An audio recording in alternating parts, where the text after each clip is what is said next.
watu wote ambao walikuwa wanatarajia wapokee ndugu zao tarehe 31 Disemba, mwisho wa mwaka, anaona ndugu yake hajafika, anaofahamu kwamba alikuwa anatokea Morogoro au maeneo ya Morogoro,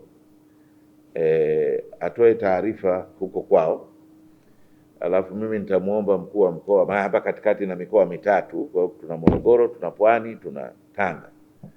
Nitamuomba Abubakar, nitamuomba Batilda watusaidie pia na huko kwao, kama kuna mtu atajitokeza akasema alikuwa na ndugu yake mtu mzima.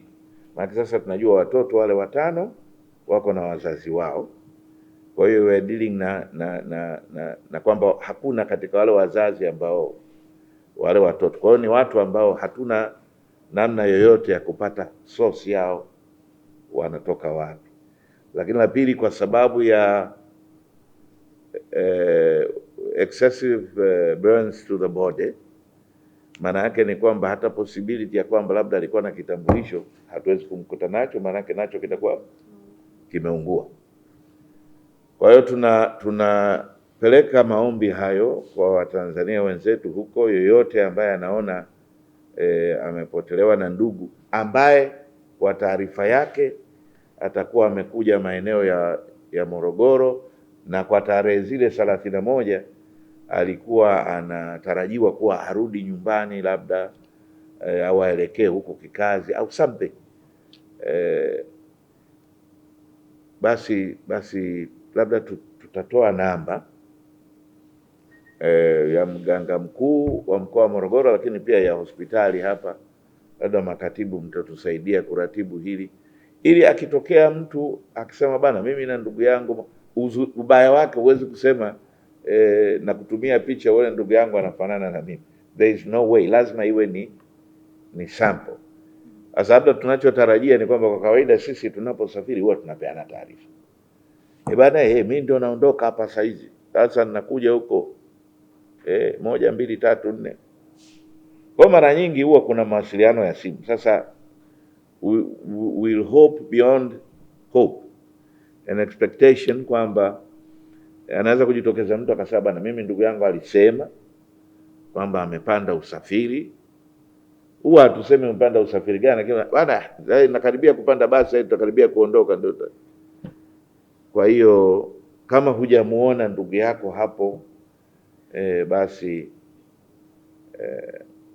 na unashaka kwamba atakuwa amekuja Morogoro, basi tutengeneze utaratibu kwamba waje kutoka huko anakotoka, ili tufanye huo utaratibu wa kupata sample zao za DNA ili tuweze kulingania nao na kwamba lazima wajue pia kwamba hakuna kulingania kwa mtu mmoja. Ukitaka kumtambua ndugu yako kwamba ni ndugu yako, lazima wewe na yeye mlinganiwe DNA zenu, inaonekana kwamba hizi zina origin moja. Vinginevyo msema kama amepimwa huko, kama amepimwa peke yake, huwezi kusema huyu ni ndugu wa nani, mpaka yule aliyepotelewa na ndugu aje naye atoe vipimo. Tutasubiri. Leo nitawasiliana na wakuu wa mikoa wenzangu hao wawili huko na huku, lakini pia kwenye wilaya zetu hizi tunaomba tuwafikishie hao Watanzania wenzetu ujumbe kwamba ukifika sehemu labda una mashaka, nenda hata kwa mkuu wako wa wilaya. Kwa inaweza kuwa Lushoto, inaweza kuwa Korogwe, anywhere along the line, Morogoro hapa, alafu wao watatengeneza utaratibu wa kuwaleta hapa. Tukijua wanatoka wapi na identity zao, wakija hapa, kama kuna gharama zozote, basi serikali ya mkoa itazibeba.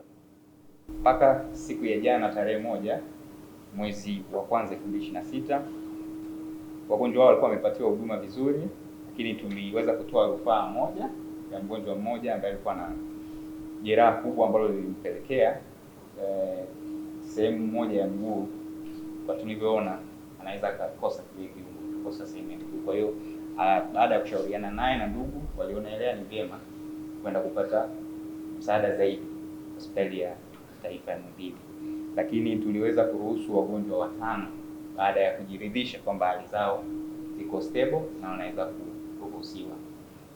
Kwa hiyo Mheshimiwa Mkuu wa Mkoa, kwa sasa tumebakia na wagonjwa 17, wanaume 9 na wanawake 8. Kati ya hawa 17 watoto ni 4.